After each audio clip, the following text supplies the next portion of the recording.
happens to us? There is competition in the Indo-Pacific, to be sure, and I'm going to speak about that. But it's also to suggest that the issue of the Indo-Pacific has been with us historically for a very long time. And that suggests that we have ways of managing and coping with competition and conflict. The second non-obvious proposition I wanted to make was, despite the competition, including between China and India, they have convergences.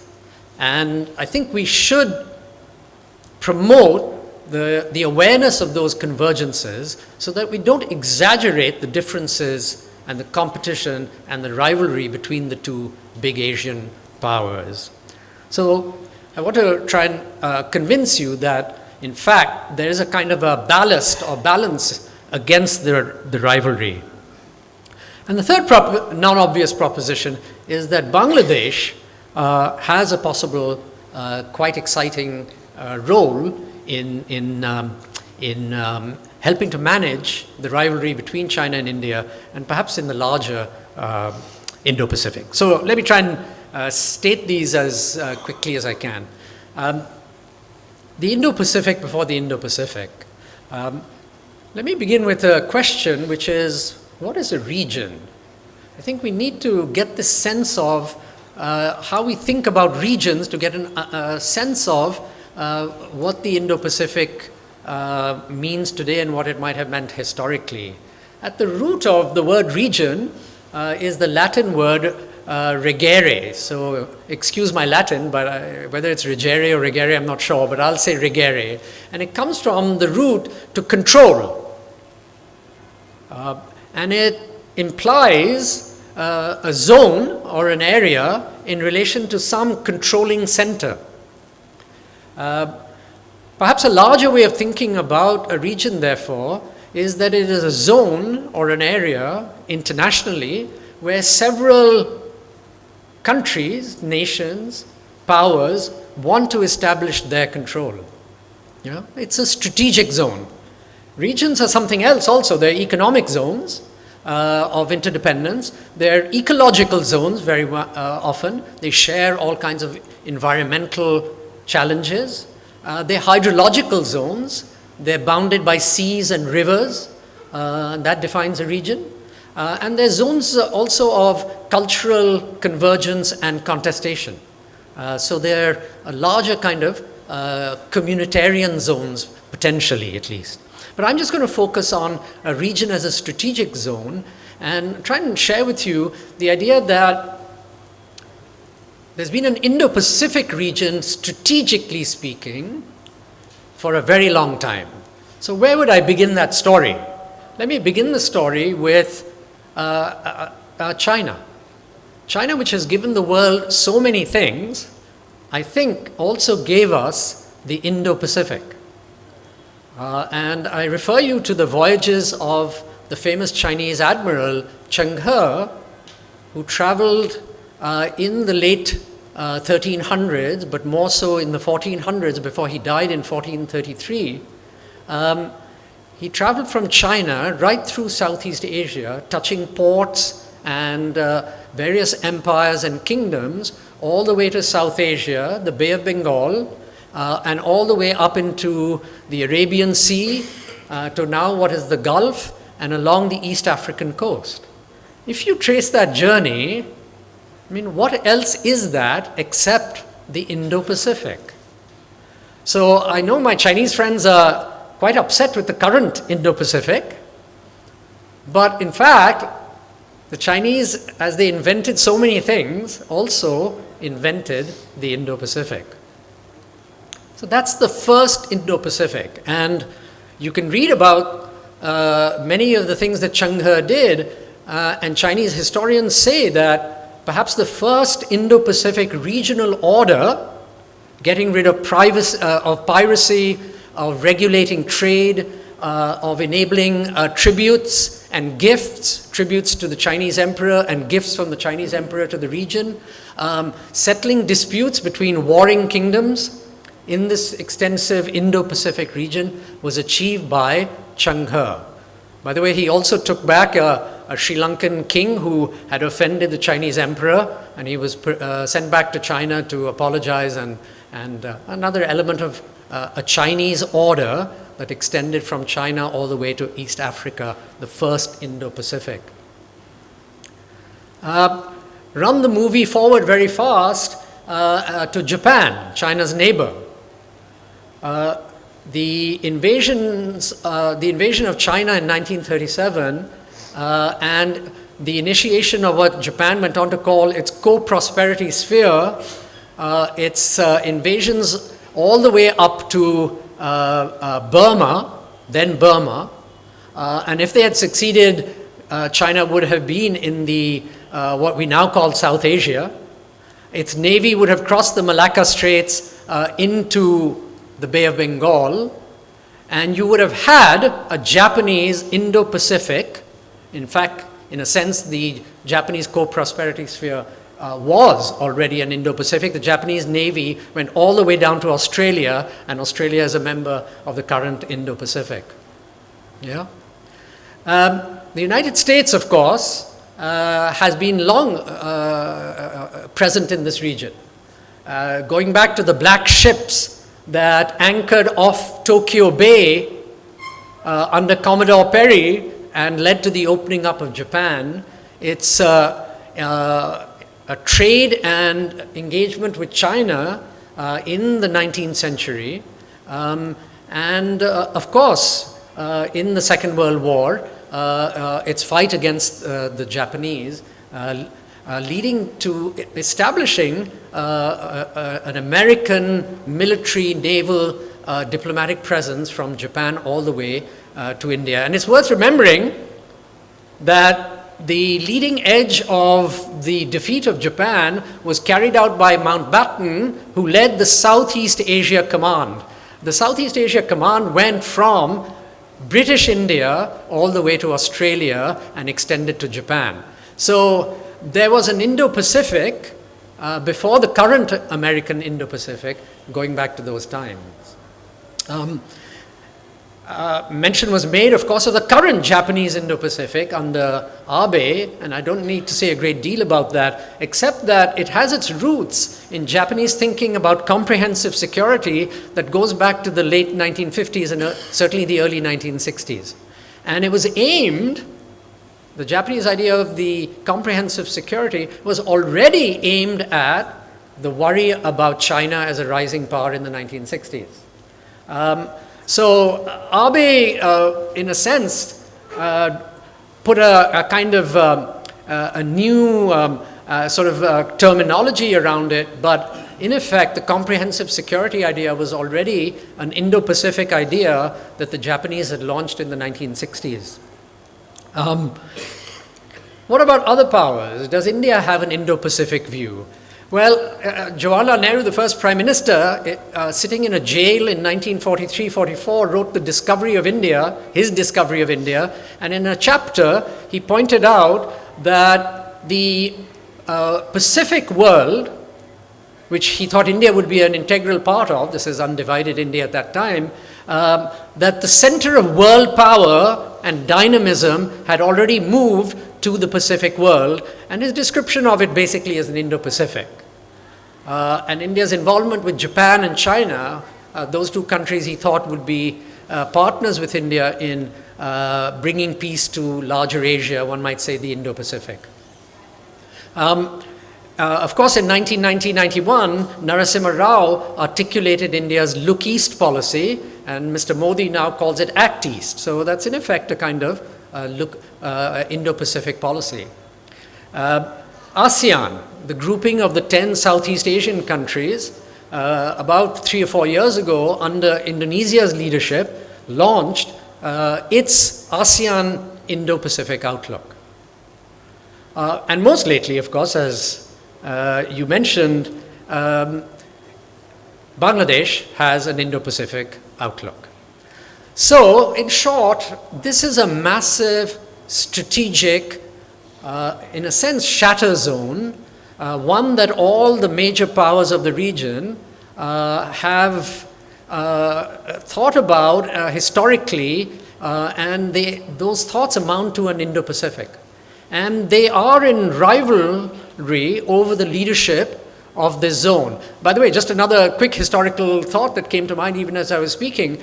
If you think about the Chinese Silk Road, I mean, it extended from China through Southeast Asia, through South Asia, into Central Asia, and even beyond. I mean, that's a massive Indo-Pacific idea that has its roots in ancient history, in fact.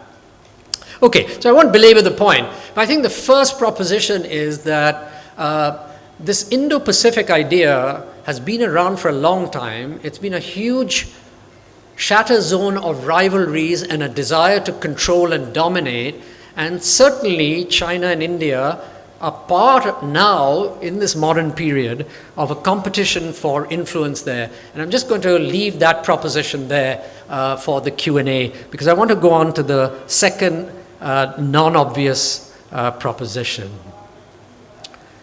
Despite the competition between China and India, I do want to highlight the thought that they also have substantial convergences. It would be foolish to ignore their competition, but let's take account of all the ways in which they converge and even cooperate. And I just wanted to do this at three primary levels. China and India converge globally. If you look at their stances on various global issues, global public goods issues, for instance, they generally are on the same side. I mean, they have their differences, but take climate change. Take the issue of protectionism, rising protectionism in the economies of the Western countries, particularly, but also other economies. Take the issue also of humanitarian intervention and responsibility to protect. This is the idea that the global community has a responsibility to intervene in countries that might be failing, where their internal battles, human rights issues, malgovernance, and state collapse are combining to lead to a civil war. Sudan perhaps is the latest example of such a development. But China and India have been very conservative in accepting the idea of humanitarian intervention and responsibility to protect against the wishes of the United States and the Western powers. They've been on the same side. There are other global institutions. They've collaborated generally to argue that in the United Nations, in the World Bank, in the IMF, these countries insist that the hegemony of the United States and the Western powers must be diluted, and far more space given to both China and India, of course, but a whole range of other powers, including the countries of the global south. So they're arguing for a kind of democratization of international order and international relationships together. There are other arenas where they agree. They both have rather similar stances on how to deal with another global public good, which is the internet. The regulation of the internet and the national kind of control over what is made available to all of us on the internet. There's a difference of opinion here again between India and China and, say, Russia and other countries of the global south and the United States and the Western countries. If you look at the statement of President Putin and Xi Jinping on February the 4th of last year, just before the Ukrainian war broke out, if you read that statement, the criticisms they make about the Western-led liberal international order and their alternative vision is a vision that New Delhi could sign on to quite easily. And so on the larger issue of world order and its foundational principles, you would find China and India substantially on the same side. The criticism there in that document is of the primacy of Western nations, of their domination of international institutions, of their tendency to lecture other states on their internal politics, including on human rights and backsliding of democracy and so on and so forth. So here's a whole set of global issues that China and India find themselves converging on. And despite our feelings and fears that they're always in competition, in fact, they show a substantial degree of convergence. At the regional level as well, I think it's we too easily forget how much China and India are in regional organizations together. Indeed, in all of Asia, and there's a multiplicity of regional organizations from the SCO, the Shanghai Cooperation Organization at one end, all the way down to Southeast Asia and East Asia. In the alphabet soup of all those organizations, SCO, EAS, ARF, ASEAN++, ADMM++, China and India are the only two countries that are members of all those regional organizations and forums, except for APEC. India is not a member of APEC. And there are others. When the BRICS countries launched the new development bank, it's China and India that were very crucial in setting up the NDB. And there was a deal there. The Chinese have substantial leadership of it, and it's headquartered in China. But the first head of the NDB was an Indian economist. And that was a deal that was struck between China and India. The Asia Infrastructure Investment Bank, AIIB, the largest disbursements of funding of the AIIB were to India so far. The first project came to Bangladesh, by the way. But the biggest beneficiary of the AIIB, again, with China in a leadership role there, has been India. So China and India are members of a whole series of regional institutions, older and newer, where they have their differences, but they also meet and they dialogue and they discuss and they cooperate and converge. So I think against the balance of this view that it's all rivalry and competition in the Indo-Pacific between these two, there's a healthy level of regional and global convergence and cooperation. They also collaborate bilaterally. So if you look at, we're aware that in 2020 they fought in a place called Galwan, and more recently there was pushing and shoving between Chinese and Indian troops in Tawang, in the Tawang area.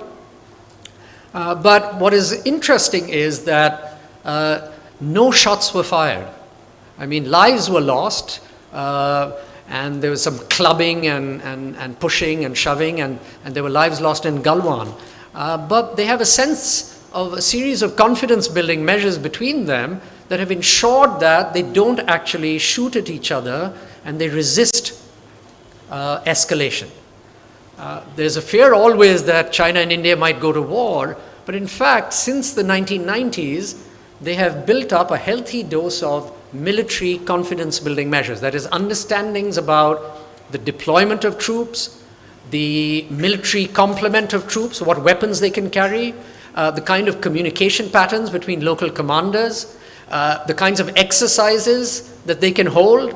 For instance, they cannot fly their aircraft within a certain buffer area. So there's a whole range of these understandings which are designed to limit the escalatory potential of any military conflict up in those very difficult borderlands at 10,000 feet, 13,000 feet, 15,000 feet. By the way, I would draw attention to the only war between China and India in 1962. I think it's forgotten that although the war lasted a month, the actual fighting days, when their troops actually shot at each other, was only 11 days out of those 30. And although India had some fairly significant losses, if you look at those losses in terms of warfare historically, they're very small. Yeah? So my point there is that there is a culture of military restraint between the two sides that it would be unwise to forget, and I think they are both aware of the culture of restraint. They both often vie for influence in third places, but it seems to me that one can show that China has exercised quite a degree of restraint in South Asia, where India is more influential, let's say. And India, likewise, has not been overly provocative in East Asia, where China has far more influence and presence.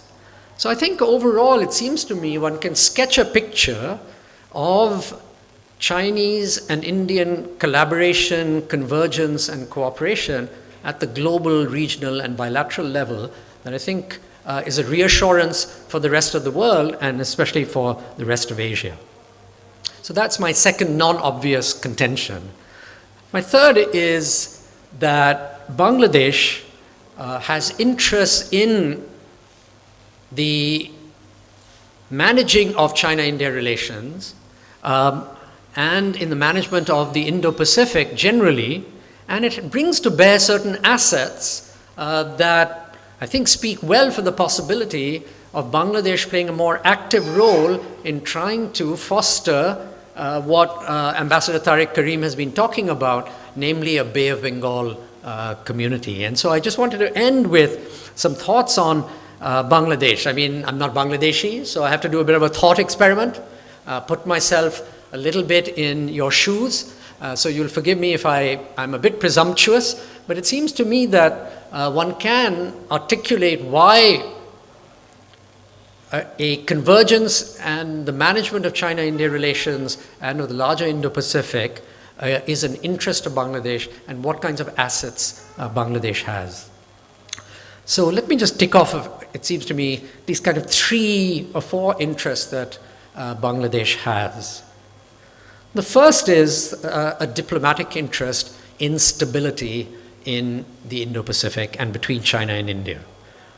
If China-India relations were to be more polarized, if the rivalry were to get worse, and worse of all, if there was actually to be outright warfare between China and India, then surely the regional order from Japan at one end all the way through to the Bay of Bengal at least, if not further, because of the possible role of Pakistan as well in such a war, that order would be shaken.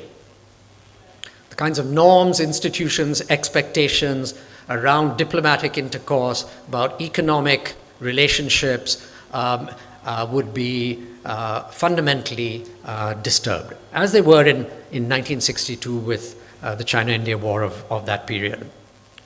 And closer to home, for Bangladesh, I think China and India bear on a very important regional problem, which affects you in the front line, as it were, and that's the problem of Rohingya, the developments in Rakhine state in Myanmar, and the general state of play in the politics of Myanmar. And clearly, China and India both have deep engagement with Myanmar. China is especially influential in Myanmar.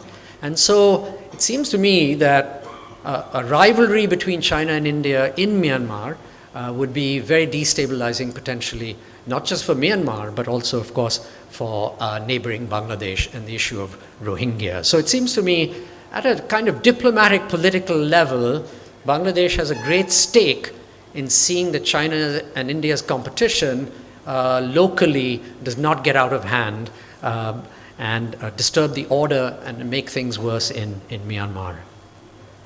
The second clear interest, I think, is Bangladesh's interest in East Asia broadly, which is built around trade in particular.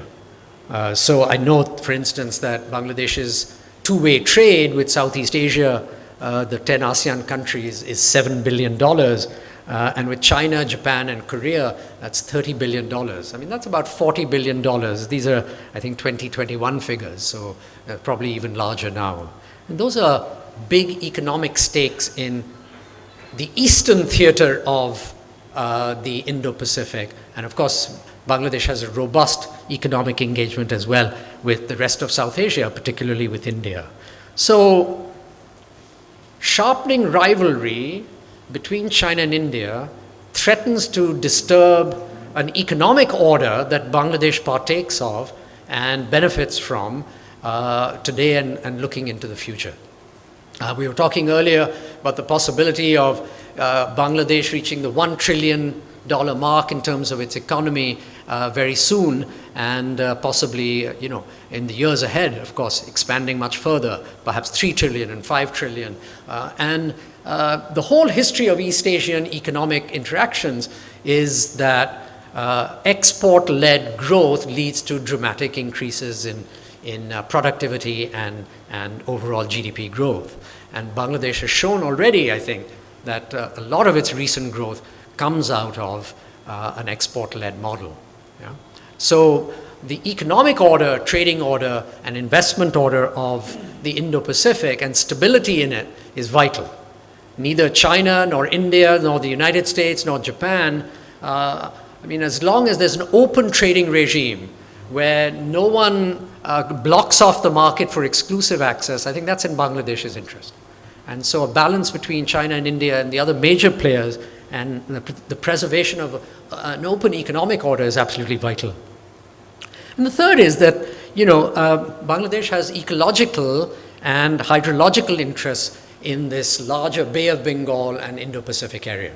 From the rivers that come down, obviously, from the Himalayas through China and then into and debouching into the Bay of Bengal. And then, of course, the waters of the Bay of Bengal, which Ambassador Tariq Karim taught me in Singapore, is a huge ecological zone which bears on the security and well-being of Bangladesh. And I just came back from 3 days in the beautiful Bangladeshi Sundarbans and met the volunteers there who work with the tigers, and they explained how the tigers, scare people off from the Sundarbans and, in a sense, preserve the ecological integrity of the Sundarbans, keep humans out of exploiting those areas.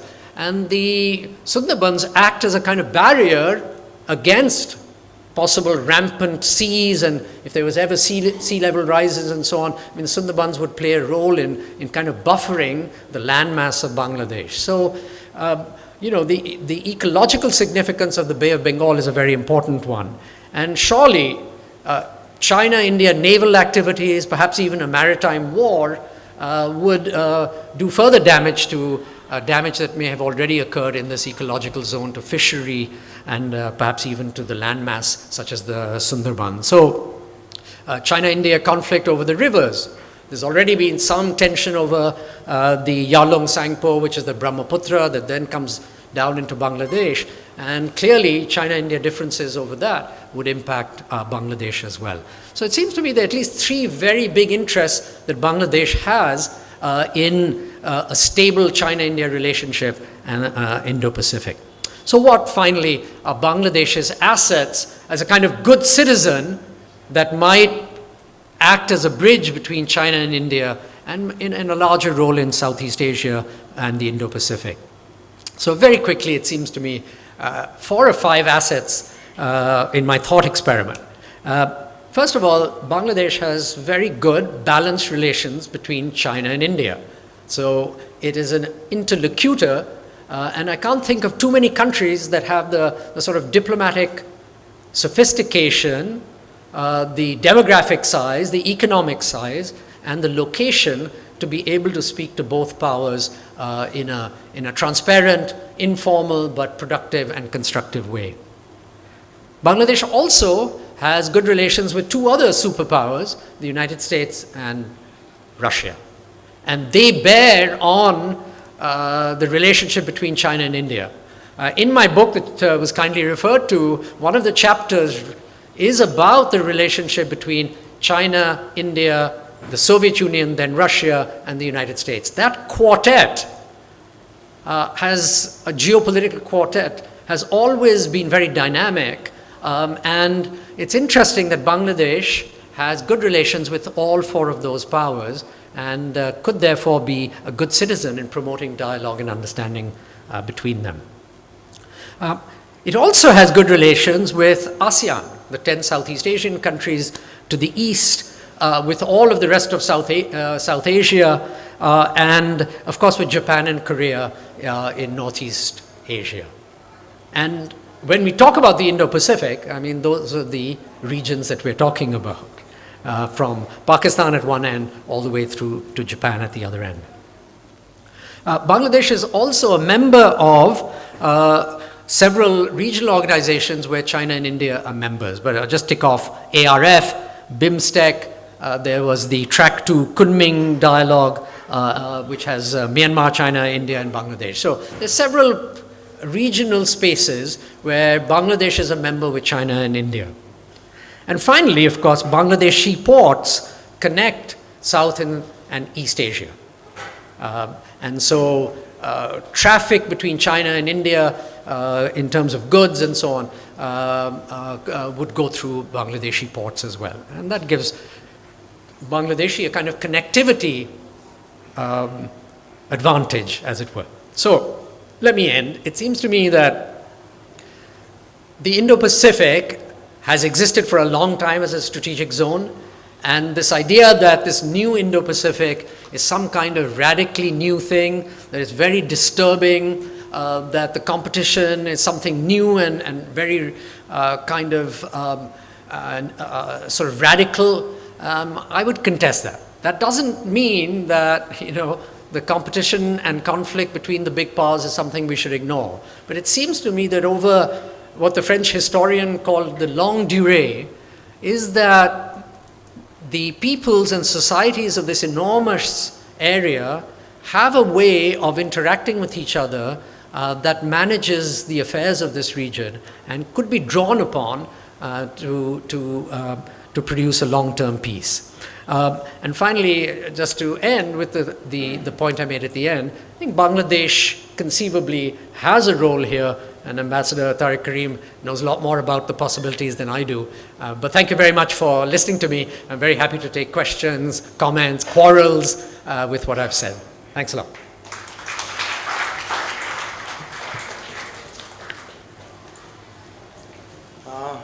Thank you, Professor Bajpayee. As in the beginning, you said that you will be covering 3 points, which you actually did very, very simply and easily to make our students understand the issue. The first one was actually the historical discourse of the regimes of the Indo-Pacific. The second was the interest of the India and China. And the third is Bangladesh's interest in managing India and China relationship. Very, very lucidly explained. So my students are leaving. Students, you have no questions. You have understood as it looks, which is good. They're more intelligent than many others. Yes, or they have understood. You have a question. Great. Sir, you want to answer the question from over there? Yes. Is there a microphone? I don't need a microphone. You don't need. That's great.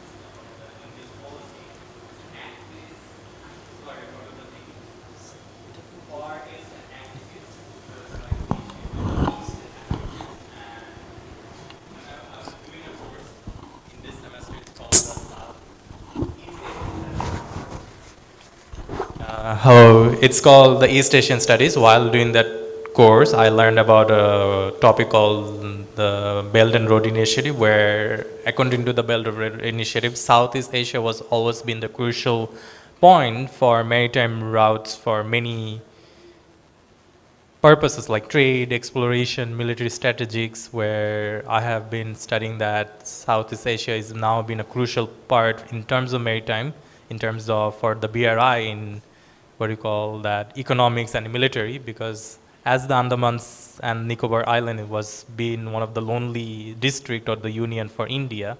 Right now, it's one of the gateways for many ships to enter Malacca Strait, and India is been using that islands and union territory as their location for military purposes and economic purposes. Do you think it will become a bridge for any conflict between India and China? Because China is seeing the Nicobar Island as a threat, in terms of the ambitious project for BRI in terms of military and economical strategy, where they have been partnering with a lot of ASEAN countries in terms of economic and military at the same time, where compared to 1991 or 1980s during the reign of the Congress Party. Thank you. I think this is working. It's easier for me to stand and speak, I think, so if you don't mind. Yeah, I think the military base there is quite small, even now.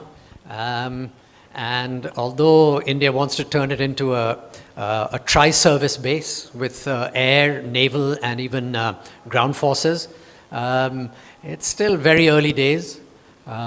Secondly, it's thousands of miles from, or hundreds of miles from the Indian mainland.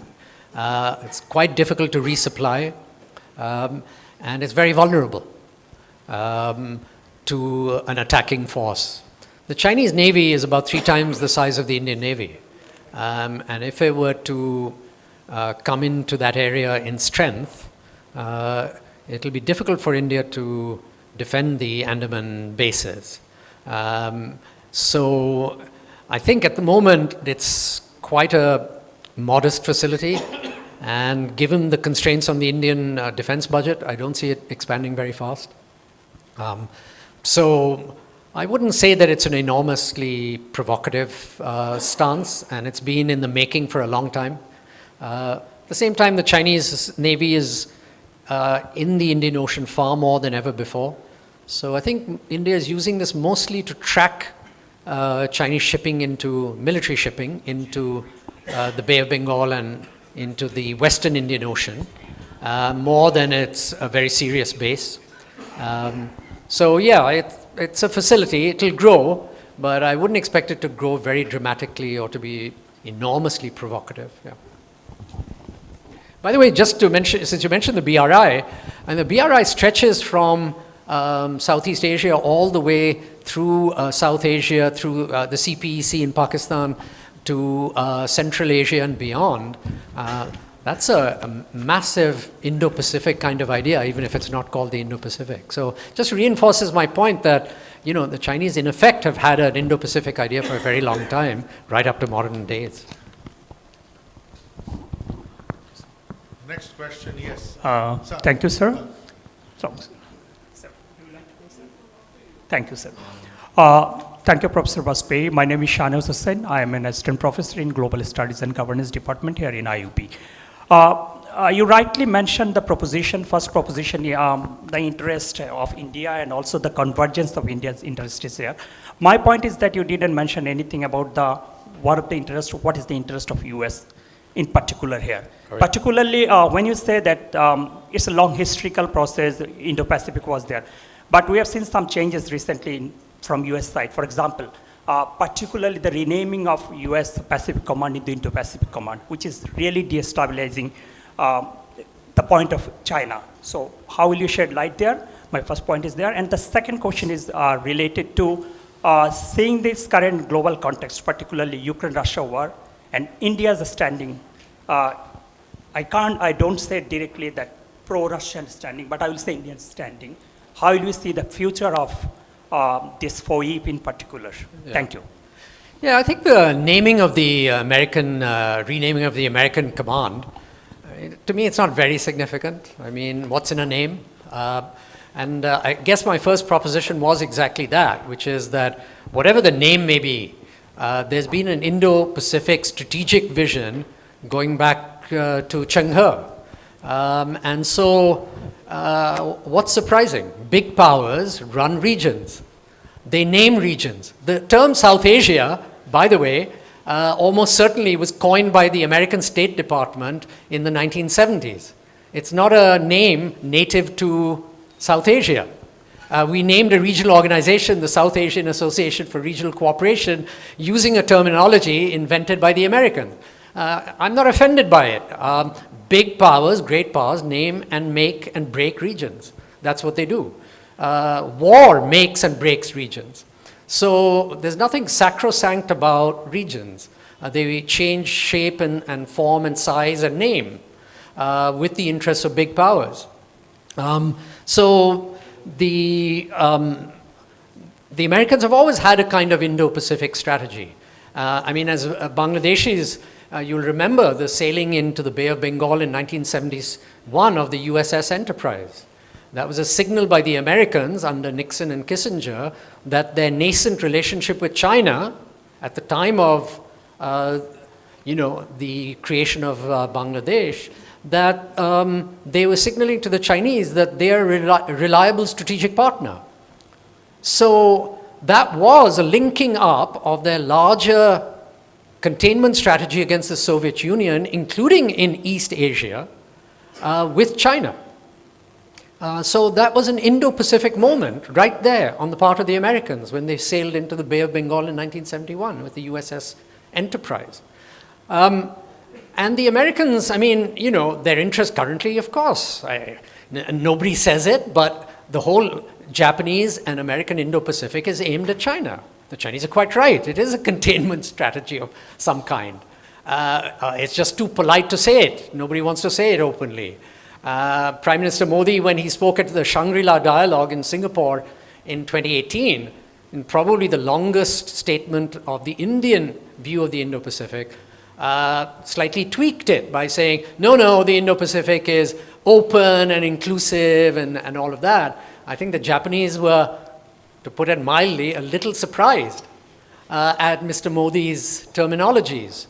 But of course, the Indo-Pacific now uses that terminology. Even the Japanese and the Americans say, it's open and inclusive and pluralistic, and in principle, we're open to anyone's membership. But it's aimed at the Chinese. Just as previous historical Indo-Pacifics, whatever they may have been called, were aimed at the control and hegemony of one big power or the other. From Chang'e to the Japanese co-prosperity sphere to the American presence after World War II, and on. To the current Chinese Belt and Road, to the American and Japanese Indo-Pacific of the current era. So I don't think we should be surprised that, big powers will use regions. John Mearsheimer, the famous American IR specialist, has argued that, great powers are expansionary. And the first thing they do is they make sure that they define regions and dominate regions closest to them, and then keep expanding into regions further and further away. Because if they don't expand, they will die. They will be insecure. And so everyone wants a sphere of influence. If you're a big power, I mean, it comes with the idea of being a big power is that you must have a sphere of influence. So everyone wants the Indo-Pacific as their sphere of influence, the Americans, the Chinese, perhaps the Indians someday when their power gets big enough, and so on. And the smaller countries have banded together with their Indo-Pacific outlook. That's the ASEAN states, and now Bangladesh has its own, as a kind of counter to that. So, regions are control zones. They're strategic zones. Trustee Kaiyum Khan. Thank you very much. My speech is mostly to say thank you for coming, and thank you to Mr. Inayatullah Khan for taking the initiative for this kind of cooperation, and Ambassador Karim, because I know he was a guest at your institute as well, and there's some collaboration developing there. I think this is very interesting and productive. I can see that you're getting warmed up, and our students are getting warmed up, but unfortunately I have to cool down and go to another meeting. So thank you very much. Thank you. I look forward to reading your book that I saw, and I'll be asking the library to make sure they have it. Okay. Thank you. Thank you very much. Thank you. Any other question? Yes, Professor Imtiaz.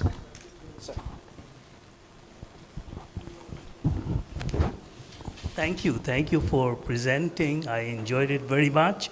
I want to also thank you for coming and sharing something about Cosmos Foundation with us. And of course, thank you, Ambassador. I think to square that circle, I wonder if I can introduce a new theme, not stability, security, or peace, but civilization.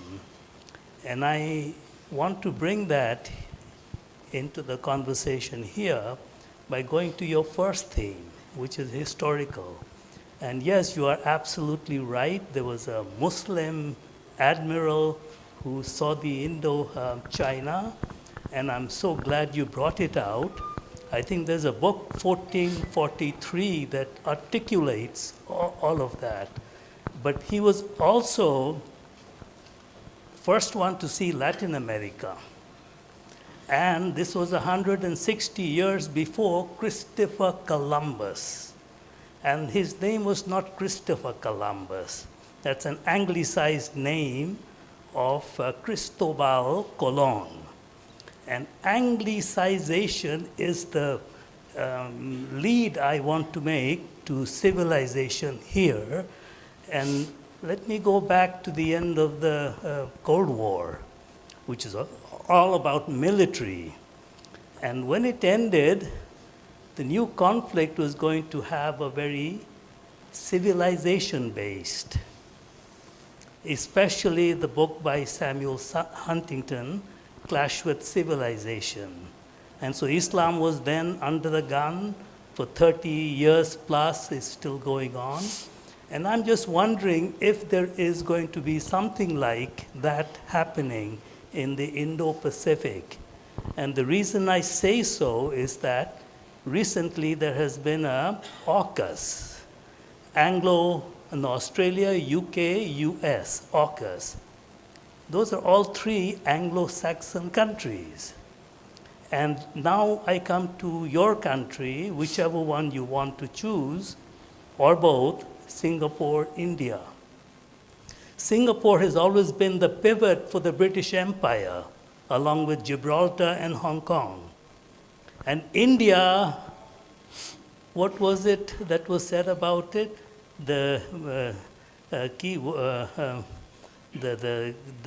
Something of the British Empire, the jewel? Yes, the crown jewel of the British Empire. So if you have this Anglicization of Indo-Pacific, is that going to be some kind of a challenging Confucianism in China or something like that? And Singapore is well placed to answer that given its demographic status. And India is also tossing between how much it wants to be identified with the West, especially the Anglo-Saxon West, while it is also playing with Hindutva back home. So I'd like some comments on that, just an abstract thought. And there's a second question which addresses your third theme, which is Bangladesh. Why are not Bangladesh, Singapore on the one hand, and Bangladesh and India on the other hand, on the same page over the Rohingyas? Thank you. Yeah. In 1995-96, I think, Samuel Huntington invited a whole group of us to come to react to his book, The Clash of Civilizations, and asked various people, including Kishore Mehbubani, who was here a few months ago. That's where I met Kishore first time. So we went to Harvard. I wrote the paper on India's kind of response to this kind of clash of civilizations thesis and what would an Indian order look like. Yeah, Huntington asked us to bear on this issue of how different civilizations looked at international relations and international order. What came out of the conference, just to share the little story, was that there was a lot of pushback against Huntington's argument. And in fact, he didn't go forward with the papers to publish a book out of it because, in essence, I mean, there was very little support for his argument. That doesn't suggest that he was necessarily wrong, that there isn't something like a clash of civilizations brewing. But I think it's a bit instructive that there are, in a sense, political entrepreneurs who want to paint a clash of civilizations as some inescapable cultural set of differences that could blow up into violence and disrespect towards each other. So personally, I don't see the Indo-Pacific as being part of some huge clash of civilizations. What is civilization anyway? I mean, if we think of civilization as some sort of a homogeneous cultural being and personality, I can't think of too many countries that and societies that could be civilizations in that sense. Actually, to my mind, civilizations are tension points. A particular set of differences or tension points defines a civilization. So I'm uncomfortable with the notion that what is brewing in the Indo-Pacific is some kind of Confucian Chinese civilization pitted against maybe a Southeast Asian Malay civilization pitted against an Indian Hindu civilization, pitted against an Anglo-American civilization. I think that we can define what's going on in the Indo-Pacific fairly cleanly in terms of material interests, but also ideologies and ideas. I mean, I think what is more persuasive to me is that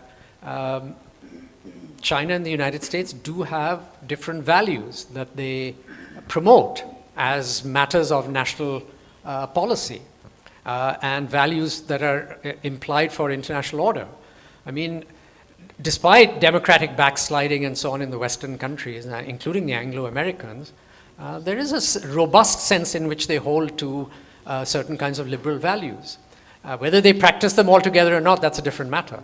And I think China has said that it has its own sense of democracy, its own notions about what is appropriate in governance, and it does, I think, tout those values and promote those values. So are those civilizational at the end of it? You could say that, but I think there are real interests that cause them to push those values as well. And so, yeah, there's a contest in the Indo-Pacific, and there are convergences as well. I mean, we shouldn't forget that China and America were partners strategically in the Indo-Pacific between 1972 and the end of the Cold War, and perhaps even a bit beyond. If there was such a civilizational divide between them, it's hard to see how they could have ever collaborated if the civilizational thesis is that strong. So personally, I wouldn't go that far with, but you can use civilizationalism instrumentally. And I think it has been used to some extent to bring the three Anglo powers together. And part of their coming together is been underscored by the fact that they have similar political systems and values and a common interest against China. And the Indo-Pacific that the Japanese launched and the Quad, in a sense, very quickly, it became clear to the Americans, I think, that India would not be a substantial part of the Quad. Nor would there be a very positive reception of the Indo-Pacific by the ASEAN countries. So what was the alternative then? And as Japan also joined the BRI and backed off on the security implications of the Quad and Indo-Pacific, I think the Americans and the British fell back on this Anglo-American AUKUS.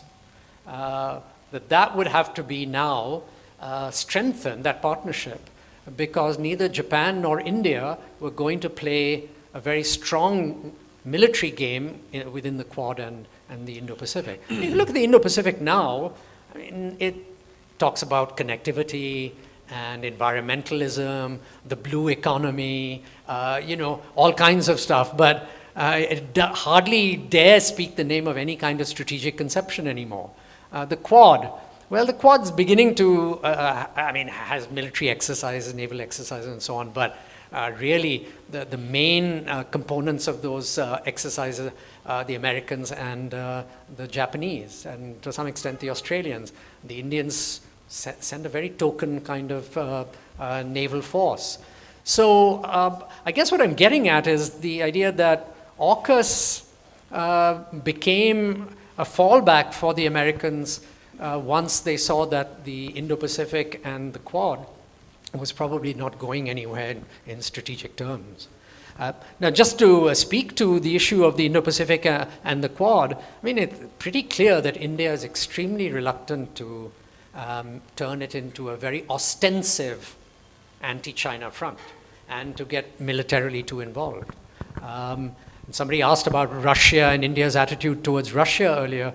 I mean, we can see the kind of uncomfortable position that India finds itself in, and its criticism of Western countries over, over some of the criticisms of India for its relationship with Russia. So I think India is got all kinds of difficulties with the Anglo-American democracies. The Ukraine war has brought it out. The Western criticisms of Indian democracy and human rights. You mentioned Hindutva, the discomfort in those powers, in the media, in the United States and Britain with what's going on within India in terms of minorities. I mean, these have made the Modi government very hesitant to push the partnership with the Anglo-Americans beyond a point. So I think there are multiple reasons that India has to be very careful, or has chosen to be very careful in the Indo-Pacific and Quad. And as a result, you see this kind of Anglo-American coalition forming. I don't know enough about the Rohingya issue and what these various partners can do, but it seems to me that Bangladesh and Singapore, I mean, Singapore within ASEAN has been trying to engage the Myanmar government on the Rohingya issue.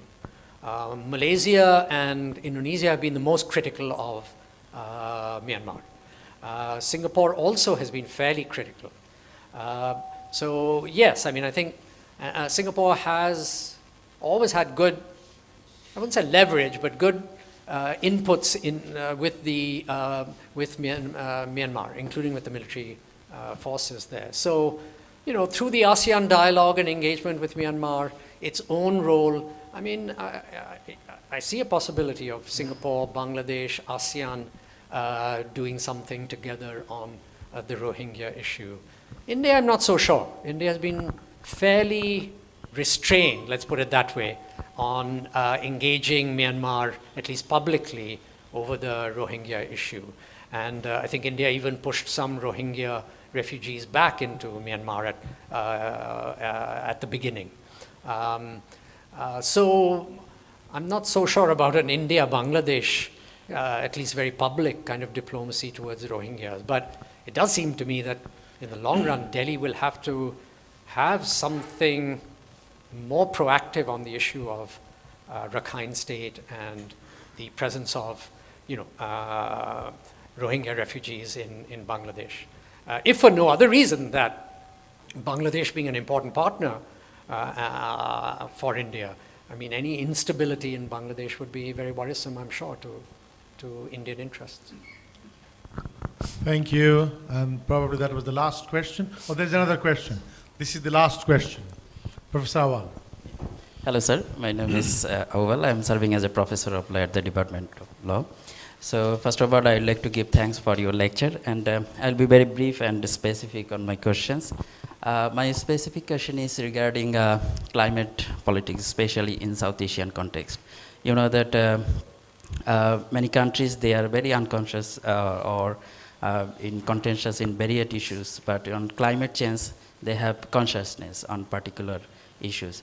So how do you see climate politics is happening, especially in South Asia? Because you know that from Paris Agreement to United Nations Framework Convention, everywhere regional cooperation is are good. But we don't see regional organizations here much active, particularly SAARC and other regional organizations. So how do you see this politics is happening? And it is all about money, you know. So what would be the future of South Asian climate change? Thank you, sir. Well, I guess it's one of the regions that's going to be the most devastated by climate change, all of the countries. So but I think they're all in it together. None of us has contributed massively to carbon emissions. India the most, obviously, has given its size, but we didn't make climate change. We're the victims of it. I think in that sense, all of South Asians are on board in their criticism of those who produced it, and in their view that those who created it are responsible for mitigating it primarily, cutting back their own emissions, sharing technologies that will allow South Asians to make the transition to renewables and to clean coal and so on, so that the reliance on hydrocarbons reduces.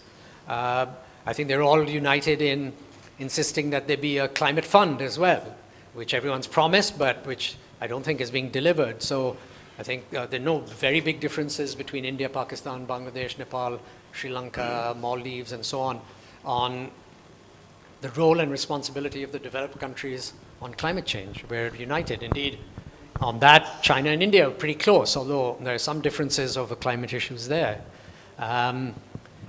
Since South Asians are not the primary emitters, I mean, there's not very much they can do to reduce hydrocarbon emissions and the mitigation issue.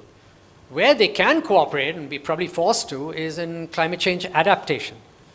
How do you change food systems, water systems, industrial systems, habitations, when climate change hits? Sea levels rise, temperatures increase to 50 degrees, in the heartland of the landed area of South Asia. Water sources dry up, or there's massive flooding that will affect all these countries as the Himalayan snows melt and so on and so forth. I mean, those kinds of issues will, affect all South Asian countries. There may be movements of peoples within South Asia as they escape coastal areas into interior parts, both within countries and perhaps even across national boundaries, who knows? So it seems to me the challenge of adaptation is a very common one, and they'll be forced to collaborate at some point on that. I don't see that they can do much on mitigation per se. India has to take steps to reduce its emissions, and there's the possibility of a partnership with China, because China has such expertise and such affordable renewables. China-South Asia partnership in terms of providing these new technologies would be a way to go. So I think there's not much South Asians can do to mitigate, but adaptation is something they probably have to work together on inescapably. I don't know how much thinking there is on that. Whenever you talk to people about climate change adaptation, the stock answer is, well, it's so much in the future. What do you want us to do now? I mean, how do I prepare for disasters 30 years from now, or the massive movement of peoples, or inundation of coastal areas? We're probably still some distance from the acute crisis of adaptation. And I think, electoral cycles, domestic politics, there are other priorities at the moment. But a moment will come when it'll be upon us. And we're seeing weather patterns and temperature increases that already are very worrisome. Thank you. I thought that was the last question, but we have another question, so that's the last question. Our our Director Administration, General Ridwan.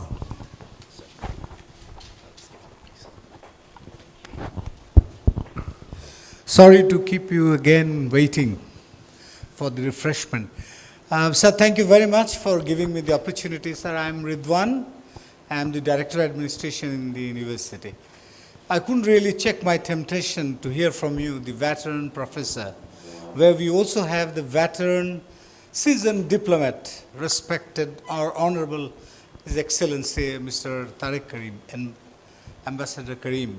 I had an opportunity to hear him for some time in Delhi in the National Defense College, India, where the Indian officers all said, when you have such a fantastic diplomat like Ambassador Karim, why do you have problems in the diplomacy? To be really very frank, and that's why really I would like to hear some more on this issue from the ambassador today after you. Sir, my question is relating to this, not directly but indirectly. We always talk about the man-to-man relations, personal relations, or interpersonal relations between Indians and Bangladeshis. The more the relationship, the more the relationship is good, the more the connections. We talked that this is the time when we have the best possible relations in last few years. But still, please don't read me wrong, it's not a political question, it's an academic question.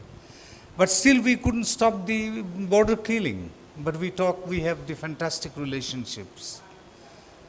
I would request your views on this. Really, do we have the good relations? And also I would request the respected ambassador, if you could throw some lights. He had a vast experience as the ambassador in India also. Thank you, sir, for giving me the opportunity. Thank you. Thank you. Well, I haven't followed every moment of India-Bangladesh relations recently, but my general impression is that over the last decade or decade and a half, relations have improved, just as a broad statement. There have been good moments. There is, of course, the earlier river water agreement. We don't have the Teesta agreement, and that's a deficiency, I think. On trade, obviously, there is the trade agreement, and there's been a growth in trade. The transshipment issue, to some extent, has gone forward as well, to India's advantage, perhaps to some extent to Bangladesh's advantage as well, I presume, in terms of perhaps revenues and the improvement of facilities and roads and connectivity. I think there have been some cooperation in respect of political issues such as some Indian secessionists or separatists who were taking refuge in parts of Bangladesh who were handed back or whatever. So I think there's been some understanding between India and Bangladesh on those kinds of issues as well. I think Bangladesh's economic growth has certainly caught the attention of India now in terms of, this is an important market more and more.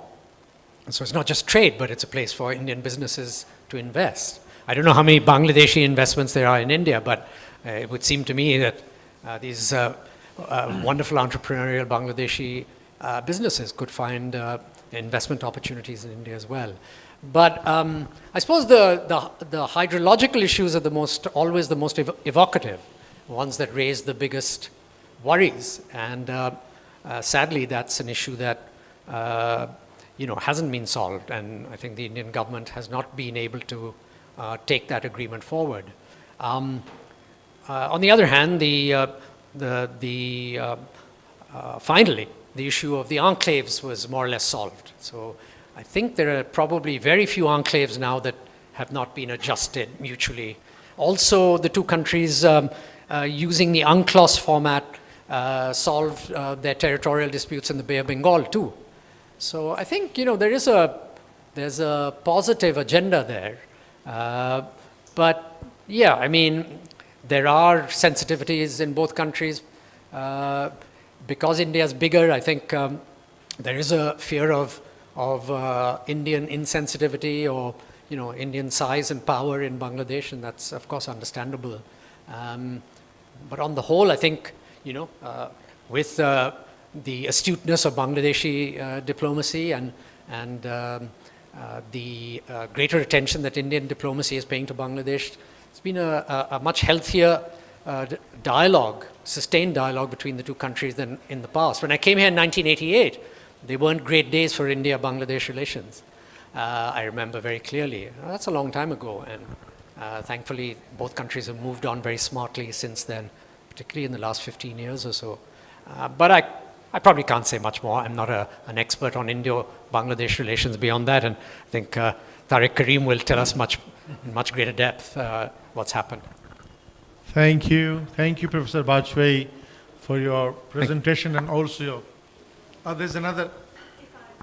Yeah, I mean, a professor can stand and speak forever, but, it's up to you to call it when you want to call it. I'll make it very quick. Thank you, sir, for that. Thank you for your wonderful, very short session, but thank you for coming. I appreciate that.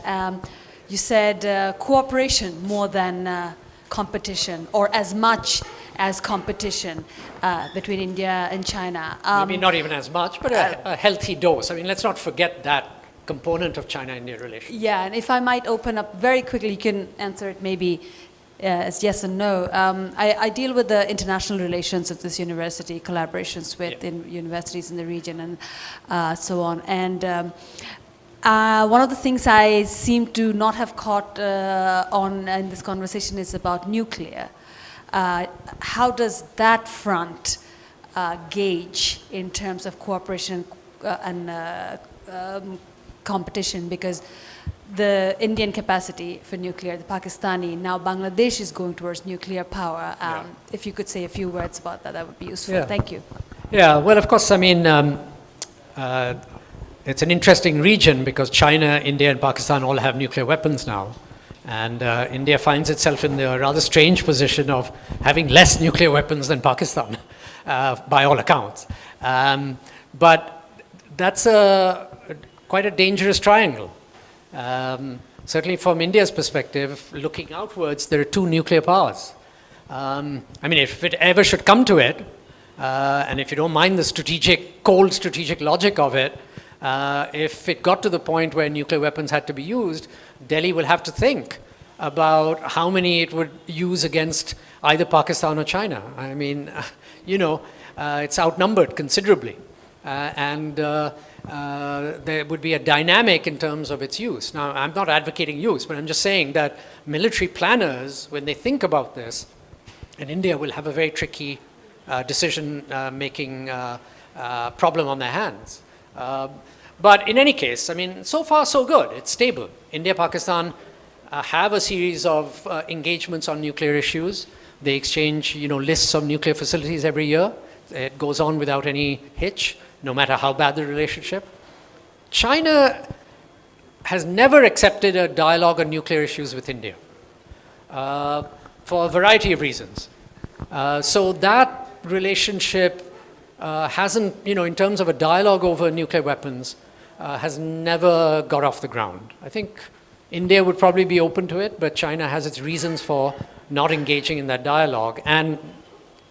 But having said that, I mean, we have to imagine what circumstances nuclear weapons could be used between China and India. And that goes to the issue of, can there be a substantial war between China and India that would necessitate either country resorting to nuclear weapons?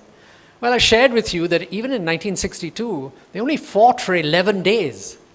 And the casualties were just in the low thousands, mostly on the Indian side. I mean, you're looking at battlefields at 3,000 to 4,000 meters height. At that height, your lungs fill with water, as you fight and move around. You can't do anything very ambitious at those heights. I mean, they have some light tanks there, they have artillery, they have handheld weaponry, obviously.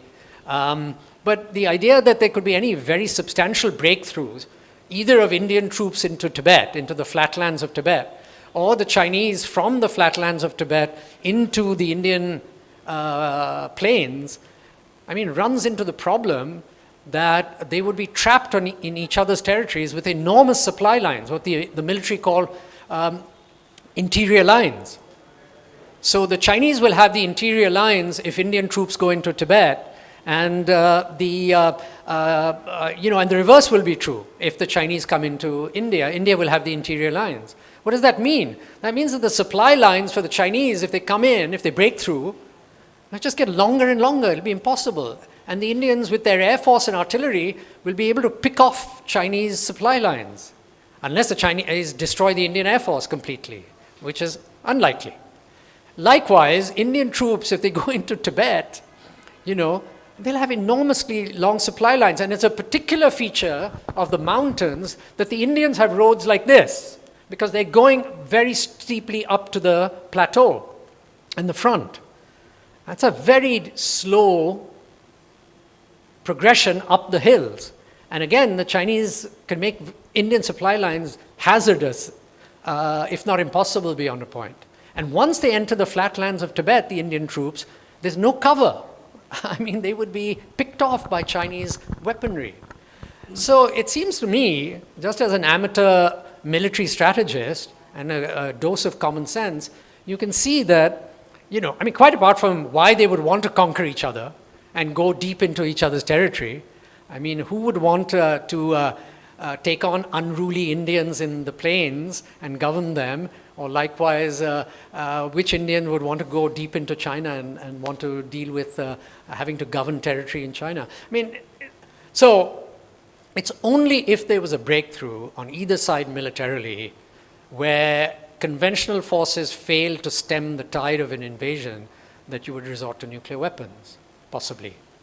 And even there are dynamics that are very worrisome, because both have enough reserve firepower so that there could be volleys of nuclear weapons, not just once used and exhausted. So, but nuclear weapons only come into play if there's a total collapse of the front. I don't think that's likely. I mean, China has a military about 2 or 3 times the size of India's in most important weapon systems, but the number of troops is about the same. But, at those heights, you can't manage any sustained warfare. And any breakthrough is prone to the problem of very vulnerable supply lines, logistical lines. Militaries have to eat, and they need ammunition constantly. So it just seems to me that some large-scale invasion is impossible, and the possibility, therefore, of nuclear use is extremely unlikely. Yeah.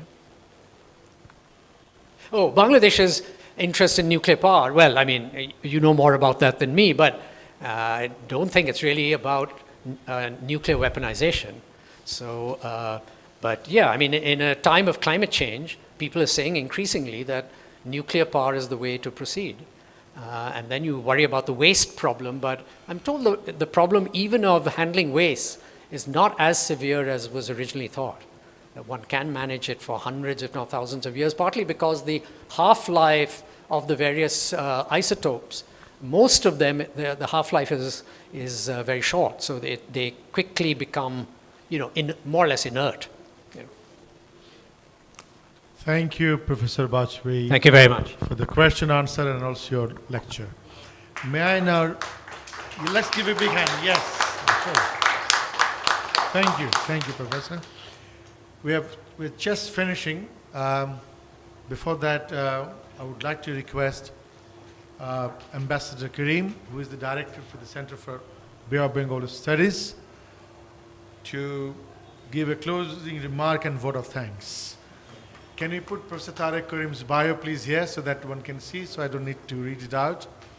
He's a career diplomat, as you know. He was in India from 2009 to 14, and before that he was in Washington, Tehran, South Africa, and also, yes, and Washington as well. And he, in his capacity as a diplomat, he also taught as adjunct in quite a few universities in the United States, such as University of Maryland, George Washington University, Virginia International University. May I request Professor Karim to give his closing remarks and the vote of thanks. And with his speech, we actually end. I will not come back again. Then we go for refreshment. Thank you.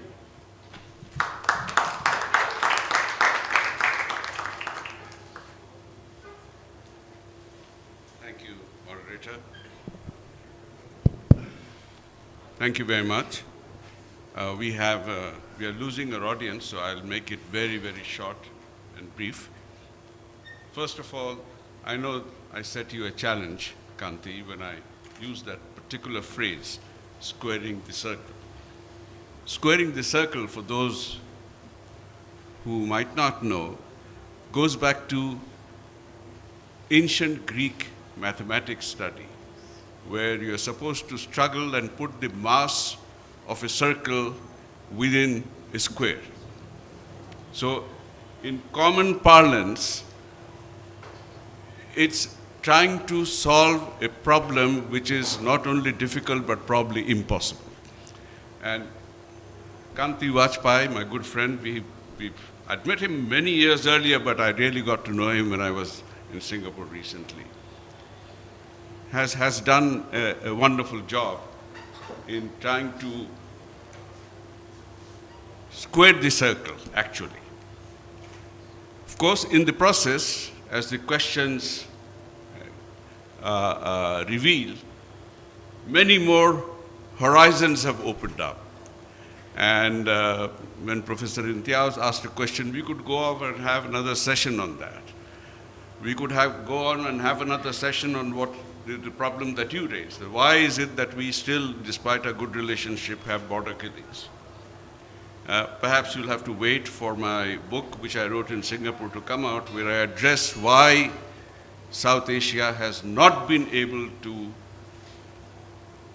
engage in regional cooperation. What holds it back when European Union, Europe, which fought 2 world wars, were able to do it, or ASEAN, which had a less tortuous relationship, also, there are lessons there. This is an organic process, it'll take. But what preoccupies us in this region, particularly in Bangladesh, is what happens if India and China actually go to war? That's a nightmarish situation. And as Professor Kanti Vajpayee explained, this hopefully will not happen. I share that optimism to some extent. Even I shared that yesterday on at the dialogue with the Chinese ambassador and the many Chinese. In fact, they have much more in convergence than they have in conflict. Yes, they are modern powers, so modern powers will always be flexing muscles. Each will be trying to get his own position of advantage. I'm not sure if it has anything to do with the dynamics of the domestic politics, which plays into the external. And here I recall particularly the recent problems, the ups and downs between China and India. You mentioned Galwan. You know, until Galwan, on water problems, Bangladesh, India, and China, and I was part of the dialogue since the 2008. Actually, 2018, we had arrived at a consensus that we can cooperate, and these are the things we can cooperate on. Then, elections were coming up in India in 2019, and the border flares up. The minute the border flares up, everything stops. Once it stops, it's very difficult to get it going back again. It's there somewhere, but it's difficult to go it back. You wait for the next election round, but when the majority party in India is trying to really consolidate its national hold, they can wait, they will wait. The next elections are coming, and you have this round of tensions once more in the forefront. That's the nature of our relationship. But Indo-Pacific is ancient, as Professor Vajpayee said. I think the ancient roots that we have are part of our chromosomes. They will still come and somewhere meet at an accommodation. But where powers have disparate strengths, they will always jockey. It's between human beings. It's between businesses within Bangladesh who are doing the same thing. It's the same dynamics. You mentioned about the supply lines. In a sense, the modern border boundaries in the post-war, post-1945 boundaries happened because the colonial powers who would not, or who were prevented by Westphalia to going actually invading each other, fought their wars far away. And where they found that the supply lines would collapse if they went any further, they stopped there. So the equilibrium in the supply, in the maintenance of the supply lines of competing powers, basically drew the boundaries which did not suit the configuration of the mindset of the peoples who lived there. And that creates off a second dimension of, mental agitation among the peoples who are not used to those borders, but who now have to conform their lives and livelihoods and everything, actions within those borders. And I think that is part of the problems that we are facing. I have said we entered a post-colonial new Westphalian disorder, not a new world order after 45. Having said that, first of all, I wish to thank Professor Burhan for his brilliant handling of this, of a situation which could get out of hand very quickly because of the nature of the topic. You know, the time bombs are built in there. And managing the time. We started late, so obviously we are also finishing a little late. I thank the Vice Chancellor, who has had to leave earlier, and the IUB for having collaborated or allowed me to hold this function. I thank Inayatullah Khan, a good friend, and with whom I have been working on other things for many years, first of all, for arranging to invite and host Professor Kanti Bajpai here, and I'm basically taking a piggyback ride on his to arrange for Professor Kanti Bajpai to come here and interact intellectually with our academic community, our fraternity here. Thank you, the audience, for having turned up here and having listened with patience and even having interacted. And actually, this interaction throws up many other topics that we can think of engaging in. I think the usefulness of a session like this is basically to unleash the possibilities that exist and talking to each other, because the best way of dealing with problems and solving them is usually engaging and trying to find out what are the points you can use to solve the problems, rather than keep polarizing issues and concentrating on that. I do not think India and China are really going to engage in an open war. Maybe I'm sticking my neck out, but I'm happy to do that. For the simple reason that both the countries rank with each other in their trade and investment among the top three. Their economies are so deeply enmeshed already. You are not going to do something which will be suicidal. It's going to upset the apple cart within your own domestic political sphere. But you engage in it because it helps you to gain some other things in your domestic political spheres.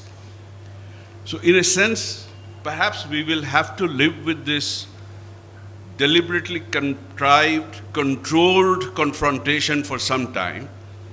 And of course, as you said, China's navy is 3 times larger with more firepower than India has. Maybe India will get it at some stage, but until that stage, China has no immediate concern about really sitting down and talking to India, but they are not going to enter into a war. Perhaps that equilibrium will come at some stage.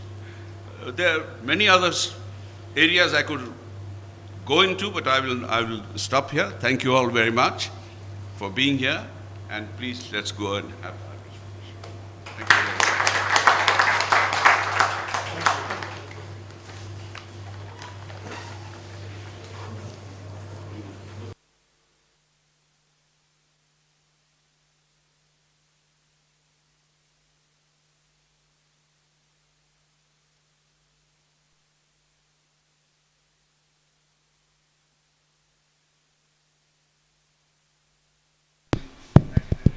I'd like to request the students to collect their